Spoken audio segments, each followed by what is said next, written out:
Hello everyone, welcome to Vidyashree Academy. I hope you are doing well. हम पढ़ रहे थे एमपी पटवारी एमपीपीएससी एग्ज़ाम के लिए कुछ महत्वपूर्ण जीके के क्वेश्चंस जो मोस्ट इम्पॉर्टेंट क्वेश्चंस है पूछे गए हैं और इनके कंटिन्यू पूछे जाने की प्रोबेबिलिटी अधिक है। विधानसभा में जीएसटी कानून पारित करने वाला पहला राज्य कौन सा था? अब जीएसटी क्या है? जीएसटी होता है गुड्स एंड सर्विसेज टैक्स। तो जो जीएसटी है ये किस प्रकार का टैक्स है, ये भी आपसे पूछा जा सकता है। ये एक प्रकार का अप्रत्यक्ष कर है। और जो वन नेशन वन टैक्स, ये उद्देश्य रखा गया था इसको लाने का कि एक देश एक कर का कॉन्सेप्ट अपनाया जाएगा, उसी के लिए जीएसटी को अपनाया गया। जीएसटी की संकल्पना हमने किस देश से ली है? तो हमने फ्रांस से अपनाया है। और यहाँ पर जो आंसर होगा, सबसे पहला स्टेट जीएसटी लागू करने वाला बना था असम। तो इसको आपको याद रखना है। वर्तमान में तो पूरे देश में जीएसटी लागू हो चुका है। राष्ट्रीय खेल दिवस प्रतिवर्ष कब मनाया जाता है? तो आंसर है यहाँ पर 29 अगस्त को, जो मेजर ध्यानचंद थे। क्या आप बता सकते हैं कि मेजर ध्यानचंद किस खेल से रिलेटेड थे? तो ये खिलाड़ी थे किस खेल से रिलेटेड? हॉकी के एक बहुत ही बेहतरीन खिलाड़ी थे मेजर ध्यानचंद। उन्हीं की याद में 29 अगस्त को राष्ट्रीय खेल दिवस मनाया जाता है। ये तो सिंपली आंसर हो गया, लेकिन यहाँ पर कुछ फैक्ट आपको पता होने चाहिए। जैसे जो खेलों के लिए अभी तक सबसे बड़ा पुरस्कार होता था वो होता था राजीव गांधी खेल रत्न पुरस्कार, लेकिन वर्तमान में राजीव गांधी खेल रत्न पुरस्कार का नाम बदल के क्या कर दिया गया है? मेजर ध्यानचंद पुरस्कार कर दिया गया है। ये प्रश्न पूछे जाने की काफ़ी संभावना है, क्योंकि जो राजीव गांधी खेल रत्न पुरस्कार था उसका नाम बदल के क्या कर दिया गया है? मेजर ध्यानचंद पुरस्कार कर दिया गया है। इसमें कितना पैसा मिलेगा? तो इसमें 25 लाख रुपए दिया जाएगा। और 2022-23 के लिए जो ये अनाउंस हुआ है, तो ये एक ही खिलाड़ी हैं जिनका नाम है शरद कमल। क्या आप बता सकते हैं कि ये किस खेल से रिलेटेड हैं? इनका संबंध है टेबल टेनिस से। तो इस वर्ष मेजर ध्यानचंद पुरस्कार इनको मिलेगा। तो आप ये याद रखिएगा, ये क्वेश्चन काफ़ी इंपॉर्टेंट है और ये पूछा जा सकता है।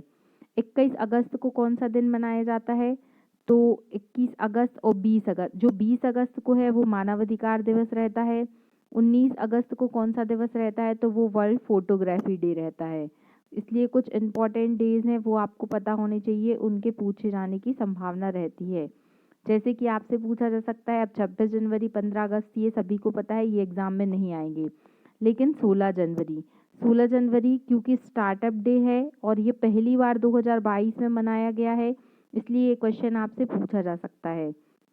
वीर बाल दिवस 26 दिसंबर को वीर बाल दिवस मनाया जाएगा। अभी आने वाला है 23 जनवरी को किसका जन्मदिन रहता है? तो माननीय सुभाष चंद्र बोस जी का जो जन्मदिन रहता है वो 23 जनवरी को रहता है। और भी कुछ महत्वपूर्ण दिन हैं जो पर्यावरण से रिलेटेड हैं, जैसे कि 5 जून को कौन सा दिवस मनाया जाता है? तो जो विश्व पर्यावरण दिवस है ये कब मनाया जाता है? 5 जून को मनाया जाता है। अब बात पर्यावरण की आई है तो आपको पता होना चाहिए कि जो पर्यावरण से रिलेटेड कुछ टर्म है, जैसे जो इकोसिस्टम शब्द है ये सबसे पहले किसने दिया था? तो ये दिया था A.G. टेंसले। ये भी आपको पता होना चाहिए। या आपसे पूछा जा सकता है कि बायोडाइवर्सिटी क्या होती है? बायोडाइवर्सिटी शब्द सबसे पहले किसने दिया? तो वो रॉसेन नामक साइंटिस्ट थे जिन्होंने बायोडाइवर्सिटी के बारे में बताया था। जो बायोडाइवर्सिटी है वो कब मनाया जाता है? बायोडाइवर्सिटी डे कब मनाते हैं?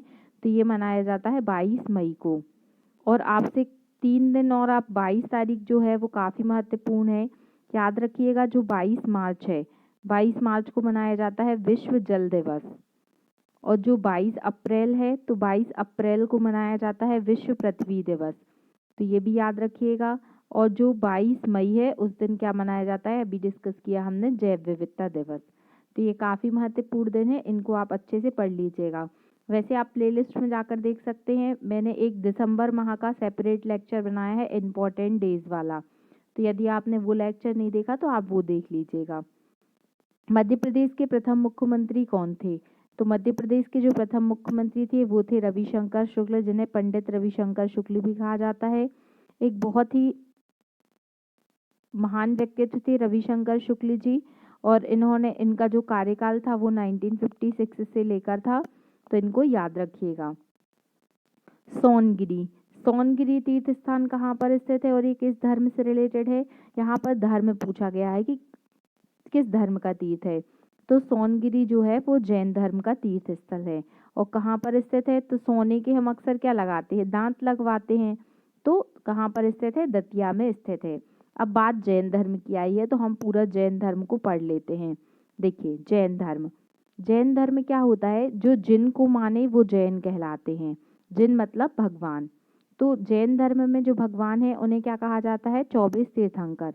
जो जैन धर्म में मुख्यतः 24 तीर्थंकरों का वर्णन मिलता है, जिसमें जो प्रथम तीर्थंकर थे वो थे भगवान ऋषभनाथ, या इन्हीं का नाम है वृषभनाथ, या इन्हीं को बोला जाता है भगवान आदिनाथ।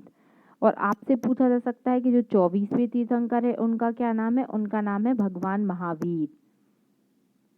तो ये आपको याद रखना है। जो 23वें तीर्थंकर है उनका क्या नाम है? उनका नाम है भगवान पारसनाथ। तो इस तरीके से 24 तीर्थंकर में से जो मुख्य तीर्थंकर हैं उनके नाम आप याद रख लीजिएगा। सारे तीर्थंकर से क्वेश्चन तो नहीं पूछा जाता है, लेकिन पहले 23वें और 24वें तीर्थंकर से प्रश्न पूछा जाता है। फिर जो जैन धर्म है इसकी भी दो मुख्य शाखाएं हैं, एक है दिगंबर और एक है श्वेतांबर। याद रखिएगा, जो दिगंबर मुनि रहते हैं वो नग्न रहते हैं और जो श्वेतांबर मुनि रहते हैं वो क्या रहते हैं? श्वेत वस्त्र पहने रहते हैं। और आपसे जैन धर्म की जो जैन धर्म की दोनों जो बैठक हुई थी, मतलब कि जो जैसे आप बुद्ध धर्म में जो समिति पढ़ते हैं वो भी आपको पता होना चाहिए। और आपसे क्या प्रश्न पूछा जा सकता है अभी? हाँ, काफी चर्चा में था स्थल शमेध शिखर जी। तो शमेध शिखर जी का प्रश्न आपके एग्जाम में पूछा जा सकता है कि ये किस राज्य में स्थित है? तो ये झारखंड में स्थित है। झारखंड में जो छोटा नागपुर का पठार है उसे क्या कहा जाता है? भारत का रूर कहा जाता है। और जो झारखंड की हाईएस्ट पीक है, ये प्रश्न आपसे बन सकता है, वो है पारसनाथ की पहाड़ी, क्योंकि अभी यही पहाड़ी जो थी वो काफी चर्चा में थी। तो इसको भी याद रखिएगा आप। इतनी फैक्ट आपको पता होनी चाहिए। अब बुद्ध धर्म की बात आई है तो आप जानते हैं गौतम बुद्ध जी के जो कुछ फैक्ट है, जैसे इन्होंने कौन कौन से मार्ग के बारे में बताया? तो अष्टांगिक मार्ग के बारे में बताया। इन्होंने बताया कि 4 आर्य सत्य होते हैं। और भी है, मैंने गौतम बुद्ध वाला एक लेक्चर बनाया है, अब वो देख लीजिएगा। कौन सी नदी रीवा में पूर्वा झरने का निर्माण करती है? तो जो तमस नदी है वो क्या करती है? रीवा में पूर्वा झरने का निर्माण करती है। भारत के पहले ओडीआई क्रिकेट का कप्तान कौन था? तो भारत के पहले ओडीआई क्रिकेट के कप्तान कौन थे? अजीत वाडेकर। इनका नाम भी ना आपको याद रखना है। मंसूर अली खान, तो ये सैफ अली खान के पिताजी हैं, इनका नाम भी आपको याद रखना है। अशोक चक्र में कितनी तीलियां होती हैं? ये क्वेश्चन तो काफी इजी है। अशोक चक्र में 24 तीलियां होती हैं। लेकिन आपसे पूछा जा सकता है कि जो तिरंगे झंडे का डिजाइन है वो किसने तैयार किया था? तो जो तिरंगे झंडे का डिजाइन है, जो आज हम तिरंगा झंडा देखते हैं, तो वो पेंगली वेंकैया, इनका नाम भी आपको याद रखना है और ये प्रश्न एग्जाम में पूछा भी गया है। विक्टोरिया मेमोरियल किस शहर में स्थित है? तो जो विक्टोरिया मेमोरियल है वो कहाँ पर स्थित है? कोलकाता में स्थित है। विश्व जनसंख्या दिवस कब मनाया जाता है? आंसर है 11 जुलाई। याद रखिएगा, ये प्रश्न पूछा जा सकता है क्योंकि अभी इसकी जो थीम थी वो काफ़ी चर्चा में थी। इस वर्ष चूंकि इसकी थीम रखी गई थी 2022 के लिए, विश्व जनसंख्या दिवस की थीम थी 8 अरब। तो इसको आपको याद रखना है, ये प्रश्न आपसे पूछा जा सकता है। फिर खरगोन जिले में सबसे प्रसिद्ध साड़ी का नाम क्या है? तो जो खरगोन जिले में जो साड़ी फेमस है वो है माहेश्वरी साड़ी। जो माहेश्वरी साड़ी है ये खरगोन जिले में मिलती है और इसको क्या मिला है? जीआई टैग प्राप्त है। क्या आप बता सकते हैं मध्य प्रदेश में ऐसी कौन सी अन्य साड़ी है जिसको जीआई टैग प्राप्त है? तो वो है चंदेरी की साड़ी। जो चंदेरी की साड़ी है इनको भी जीआई टैग प्राप्त है। अब बात जीआई की आई है तो आपको पता होना चाहिए कि ये क्या होता है। जीआई मतलब होता है ज्योग्राफिकली इंडिकेटर, इसी को बोला जाता है भौगोलिक संकेतक। ये किसी विशेष परिस्थिति, मतलब जो विशेष ज्योग्राफी के लिए अगर कोई प्रोडक्ट फेमस होता है तो उसको क्या मिलता है? जीआई टैग मिलता है। इसका जो एक्ट था वो 1999 का था और जो 2003 से लागू हुआ था। जो इंडिया में फर्स्ट जीआई टैग मिला था वो मिला था दार्जिलिंग की चाय को। तो ये भी आपको याद रखना है कि जो दार्जिलिंग की चाय थी उसको क्या मिला था? फर्स्ट जीआई टैग मिला था। अभी बहुत सारे ऐसे प्रोडक्ट हैं जिनको जीआई टैग मिला, जैसे कि मिथिला मखाना जो है वो कहाँ का है, बिहार का है। गोवा की एक मिर्च थी जिसको जीआई टैग मिला है। तो ये सारे प्रोडक्ट जो चर्चा में रहते हैं उसको थोड़ा आप पढ़ लीजिएगा। मध्य प्रदेश राज्य वन विकास बोर्ड कब स्थापित किया गया था? तो मध्य प्रदेश राज्य वन विकास बोर्ड की स्थापना 24 जुलाई को की गई थी। ग्रीष्म काल के दौरान 1948 से 1956 तक मध्य भारत की राजधानी क्या थी? तो मध्य भारत की राजधानी थी इंदौर। याद रखिएगा, चूंकि यहाँ पर 1948 से 56 तक पूछा है, तो उस दौरान जो मध्य भारत था उसकी राजधानी इंदौर थी। भारतीय रिजर्व बैंक के 24वें गवर्नर कौन थे? तो भारतीय रिजर्व बैंक के 24वें गवर्नर थे उर्जित पटेल। वर्तमान में जो आरबीआई के गवर्नर थे वो गवर्नर हैं, वो कौन है? शक्तिकांत दास। इनका नाम भी आपसे पूछा जा सकता है कि जो शक्तिकांत दास हैं वो वर्तमान में आरबीआई के गवर्नर हैं। अब बात आरबीआई की आई है तो आपको आरबीआई के बारे में पता होना चाहिए। आरबीआई का जो फुल फॉर्म होता है वो क्या होता है?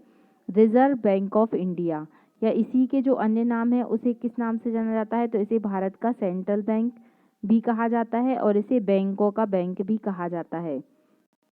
तो याद रखिएगा, आरबीआई आपको रेपो रेट क्या है, रिवर्स रेपो रेट क्या है, जो बैंक रेट क्या है, ये सारी दरों के बारे में भी पता होना चाहिए। आरबीआई का जो निर्माण हुआ था वो 1934 का एक्ट था, जो कि 1 अप्रैल 1935 से लागू हुआ था। तो आरबीआई का जो निर्माण है, आरबीआई का गठन कब से हुआ था? तो 1 अप्रैल 1935 को हुआ था और 1934 के आरबीआई एक्ट के द्वारा हुआ था। याद रखिएगा, किसकी कमीशन पे हुआ था ये, किसकी मतलब रिकमेंडेशन पर हुआ था? तो एक आयोग बना था, हिल्टन यंग आयोग। बहुत सारे लोग नहीं जानते हैं, लेकिन जो भीमराव अंबेडकर जी थे, भीमराव अंबेडकर जी का भी सुझाव था कि एक आरबीआई जैसी एक केंद्रीय संस्था होनी चाहिए जो बैंकों पर रेगुलेशन रख सके। दमोह में जटाशंकर मंदिर स्थापित है, ये किसको समर्पित है? तो दमोह है, दमोह का नाम जो रानी दयावंती थी उनके नाम पर दमोह का नाम पड़ा था, याद रखिएगा। और जो जटाशंकर का मंदिर है वो महादेव जी मतलब शिव जी को क्या है? समर्पित है। प्राचीन काल में कौन सा शहर अवंतिका के नाम से जाना जाता था? ये प्रश्न एमपीपीएससी पूछ चुका है, याद रखिएगा। जो उज्जैन शहर है इसको किस नाम से जाना जाता था? अवंतिका के नाम से जाना जाता था। और अभी उज्जैन में महाकाल लोक कॉरिडोर का निर्माण हुआ है, जो कि पर्यटन की दृष्टि से, आध्यात्मिक आस्था की दृष्टि से काफ़ी महत्वपूर्ण है। तो इस बारे में भी आप पढ़ लीजिएगा। 2011 की जनगणना के अनुसार मध्य प्रदेश के किस जिले में साक्षरता दर सबसे कम है? तो वो है अलीराजपुर। याद रखिएगा, ये प्रश्न मध्य प्रदेश की जनसंख्या से रिलेटेड एक प्रश्न पूछा जाएगा। जो अलीराजपुर है, यहाँ पर ना केवल मध्य प्रदेश में साक्षरता का स्तर कम है, बल्कि जो भारत में भी सबसे कम जो कैटेगरी है साक्षरता की, उसमें अलीराजपुर का नाम आता है। तो याद रखिएगा, 1968 में हरगोविंद खुराना को किस क्षेत्र में नोबेल पुरस्कार से सम्मानित किया गया था? तो हरगोविंद खुराना जी को नोबेल पुरस्कार मिला था 1968 में। और इनको किस क्षेत्र में मिला था? तो मेडिसिन के क्षेत्र में या फिजियोलॉजी के क्षेत्र में मिला था। जो जीनोम का कॉन्सेप्ट है, वो सबसे पहले किसने बताया था? हरगोविंद खुराना जी ने बताया था। आपने देखा होगा UAG, इस तरीके से जो जीनोम बनते हैं उसका कॉन्सेप्ट जो था वो हरगोविंद खुराना जी ने बताया था। अब आपको पता होना चाहिए कुछ फैक्ट, जैसे डीएनए का फुल फॉर्म क्या होता है? तो जो डीऑक्सीराइबोस न्यूक्लिक एसिड होता है, ये क्या होता है? डीएनए का फुल फॉर्म होता है। डीएनए में कौन सी शुगर पाई जाती है? तो डीएनए में डीऑक्सीराइबोस शुगर पाई जाती है। और आरएनए में कौन सी शुगर पाई जाती है? तो आरएनए में राइबोस शुगर पाई जाती है। जो डीएनए का मॉडल होता है ये कैसा होता है? तो डीएनए का जो मॉडल होता है वो डबल हेलिक्स मॉडल होता है। इस तरीके से डीएनए का मॉडल होता है, जिसमें यहाँ पर क्या होते हैं? न्यूक्लियोटाइड होते हैं, और यहाँ पर क्या है? नाइट्रोजन बेस पाए जाते हैं। नाइट्रोजन बेस कौन कौन से होते हैं? तो एडिनिन होता है, ग्वानिन होता है, साइटोसिन होता है और यूरेसिल होता है। आरएनए में यूरेसिल होता है और बाकी उसकी जगह पर क्या होता है? एडिनिन, ग्वानिन, साइटोसिन और थाइमीन होता है। तो जो ए होता है, एडिनिन होता है, ये किसके साथ बॉन्ड बनाता है? तो ये टी के साथ बॉन्ड बनाता है। और जो सी होता है वो जी के साथ बॉन्ड बनाता है। तो इस तरीके से जब आप डीएनए को पूरा डिटेल में पढ़ेंगे तो ये सब आपको पढ़ना पड़ेगा। आपसे क्वेश्चन में यही पूछा जाता है जनरली कि डीएनए का जो डबल हेलिक्स मॉडल था ये किसने दिया था। तो जो डीएनए का डबल हेलिक्स मॉडल था ये किसने दिया था, वाटसन और क्रिक ने दिया था। ये नाम आपको पता होना चाहिए। और डीएनए की खोज सबसे पहले किसने की थी, अगर ऐसा क्वेश्चन आ जाए तो याद रखिएगा फ्रेडरिक मिश्र। ये क्वेश्चन भी आपसे पूछा जा सकता है। मध्य प्रदेश के पहले मुख्य न्यायाधीश कौन थे। तो जो मध्य प्रदेश के पहले मुख्य न्यायाधीश थे उनका क्या नाम था, न्यायमूर्ति एम हिदायत उल्ला। याद रखिएगा ये काफ़ी प्रमुख नाम है। मध्य प्रदेश के ये पहले मुख्य न्यायाधीश थे। अब बात मध्य प्रदेश के मुख्य न्यायाधीश की आई है तो आप बता सकते हैं कि मध्य प्रदेश का जो हाई कोर्ट है ये कहाँ पर स्थित है। अगर आपको पता है तो कमेंट बॉक्स में लिखकर बताइएगा। विश्व कैंसर दिवस कब मनाया जाता है। तो विश्व कैंसर दिवस मनाया जाता है 4 फरवरी को। अब बात कैंसर की आई है तो आपको पता होना चाहिए कि जो अनकंट्रोल्ड ग्रोथ होती है सेल में, तो जो अनकंट्रोल ग्रोथ होती है सेल के अंदर, जो अनियमित कोशिकाओं की वृद्धि होने लगती है उसे ही क्या कहा जाता है, कैंसर कहा जाता है। कैंसर के उपचार में कौन सी गैस यूज होती है, ये प्रश्न एसएससी में आ चुका है। तो जो रेडॉन गैस होती है वो कैंसर के उपचार में यूज होती है। इसके अलावा जो कोबाल्ट होता है, कोबाल्ट का यूज भी कैंसर के ट्रीटमेंट में किया जाता है। अभी कुछ दिन पहले काफ़ी चर्चा में थी सर्वाइकल, जो सर्वाइकल कैंसर होता है तो सर्वाइकल कैंसर के लिए एक वैक्सीन का निर्माण करा गया है। क्या आप बता सकते हैं कि उसका क्या नाम है। और जो कल के करंट अफेयर में हमने पढ़ा था कि अब कैंसर के क्या होगी, कैंसर के इलाज की जेनेरिक दवाइयाँ भी आएंगी। तो अभी एक जेनेरिक दवाई को मान्यता भी मिली है। जेनेरिक दवाइयाँ मतलब क्या होता है, क्योंकि आप जानते होंगे कि जो कैंसर की मेडिसिन रहती है एक एक मेडिसिन का प्राइस जो रहता है वो 10,000, 15,000, लाखों में इंजेक्शन्स रहते हैं। तो जब वो जेनेरिक मिलेगा तो उससे क्या होगा, पेटेंट हट जाएगा और उनका प्राइस कम हो जाएगा। 500 रुपये की हिंदी और अंग्रेजी के अलावा कितनी भाषाएं होती हैं। तो 500 रुपये में हिंदी और अंग्रेजी के अलावा कितनी होती हैं, 15 भाषाएं होती हैं। रानी दुर्गावती से संबंधित है। रानी दुर्गावती का संबंध कहाँ से है। तो रानी दुर्गावती जी का संबंध था वो मध्य प्रदेश में जबलपुर से है। आप जानते होंगे जबलपुर के पास है बरेला ग्राम, वहाँ पर क्या है, रानी दुर्गावती जी की जो समाधि स्थल है वो बनी हुई है। और जबलपुर के पास है मंडला, तो मंडला से रानी दुर्गावती जी का संबंध तो रहा ही है।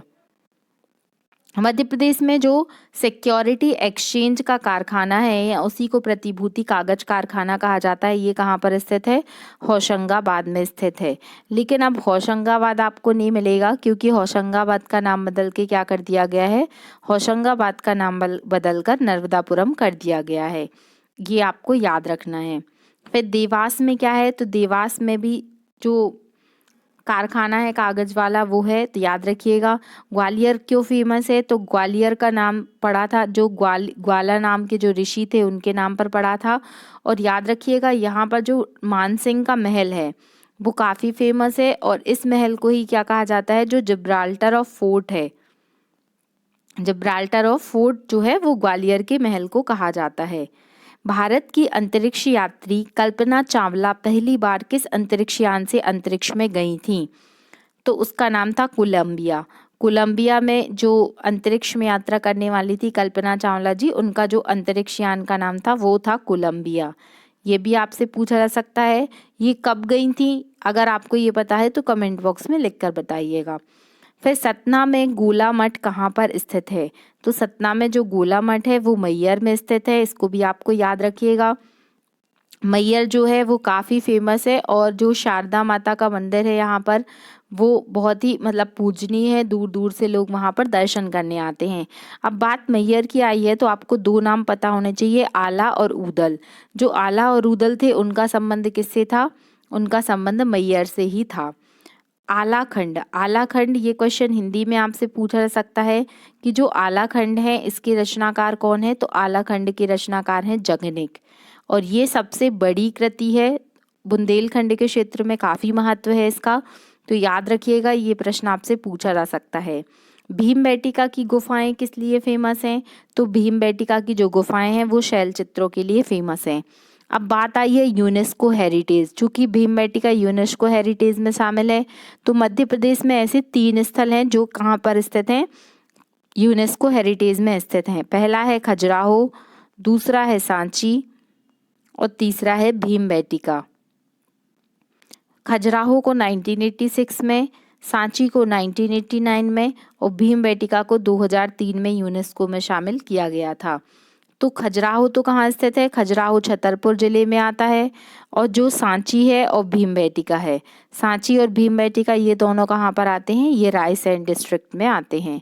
तो इतने फैक्ट आपको इससे रिलेटेड पता होने चाहिए। निम्नलिखित में से किस पदार्थ के कारण बेरी रोग होता है? तो जो विटामिन B1 होता है, B1 की कमी से क्या होता है? बेरी रोग होता है। अब बात विटामिन की आई है तो हम ऐसे तो छोड़ नहीं सकते, विटामिन का भी पूरा पोस्टमार्टम करेंगे। विटामिन शब्द सबसे पहले किसने दिया था? तो फंक नामक साइंटिस्ट थे जिन्होंने विटामिन शब्द दिया था। विटामिन क्या होते हैं? क्या ये आपको एनर्जी प्रोवाइड करते हैं? तो एनर्जी तो विटामिन प्रोवाइड नहीं करते हैं, ये ऑर्गेनिक कंपाउंड होते हैं।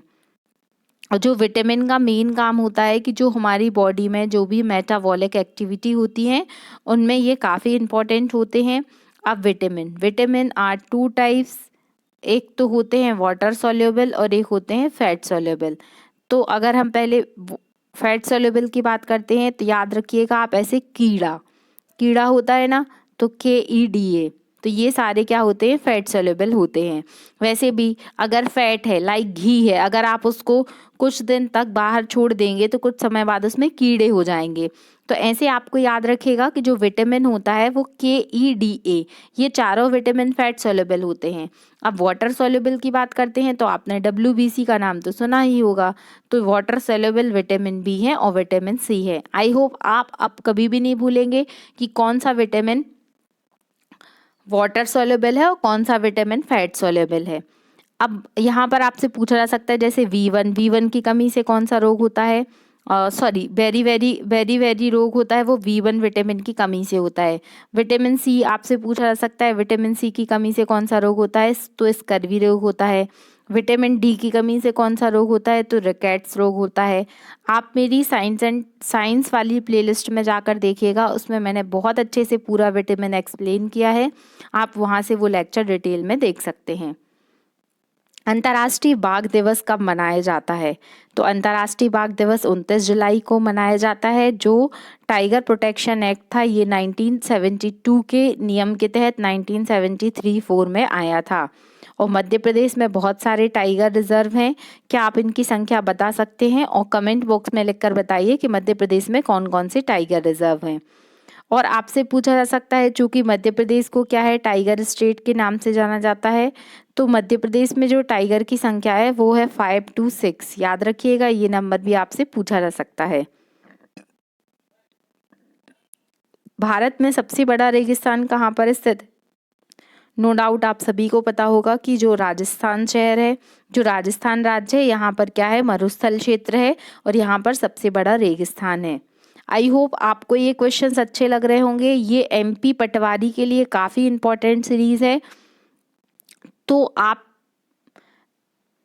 बहुत सारे ऐसे मैंने वीडियो बनाए हैं जो स्टैटिक GK पर रिलेटेड हैं, MP पर रिलेटेड हैं और साइंस पर रिलेटेड हैं। क्योंकि आप जानते हैं कि जो पटवारी का एग्ज़ाम है उसमें आपसे कंप्यूटर भी पूछा जाएगा, MP भी पूछा जाएगा, साइंस भी पूछा जाएगा, मैनेजमेंट भी पूछा जाएगा। तो ये सारे सब्जेक्ट आपको बहुत अच्छे से करने हैं और यही आपका क्या होंगे, स्कोरिंग कंटेंट हो सकता है।